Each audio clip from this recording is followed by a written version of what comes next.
Metro Detroit families priced out of a place to live. It is the first of the month. Rent is due, and a lot of families will not be able to pay it. New data from Redfin shows rent prices in Metro Detroit are up 10%, averaging around $1,500 per month. It may be worse in Detroit. A separate report found Detroit is now the fourth most expensive city for rent. 7 Action News reporter Simon Shaquette went to an expert to find out what's driving the rise and how long it could last.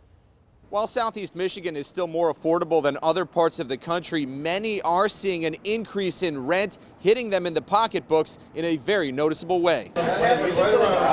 Inside Lefty's barber shop on 9 Mile in Ferndale, there's talk of rising rent in Metro Detroit, cutting into pocketbooks in a major way. Since barber Jeffrey Lang moved here from Lansing, his rent has jumped $50 a month. The father of 3 says it's a trend he fears will continue. We don't want anybody to get priced out. We want to make sure that we're, still competing and, still making it affordable for people. Just outside, Carrie Clayton moved here from the East Coast, thinking her monthly rent would be cheaper, only to find out. I moved from Queens, New York, and my rent here is like $1,000 more than it was in Queens. According to data tracked by website Zumper.com, in Detroit, the average price of 1-bedroom units has grown to $1,090 a month, and for 2 bedrooms, $1,150. Recently, real estate brokerage Redfin and Realtor.com have indicated Metro Detroit rent was up 10% on average in January. The median rent for the region is at $1,350 a month. And the census shows more than half of Detroiters are renters. Michigan's not declining anymore in population. We're going up. Like San Francisco's declined. A lot of people moved out in New York. People are also a lot of people that moved to Chicago after college are moving home.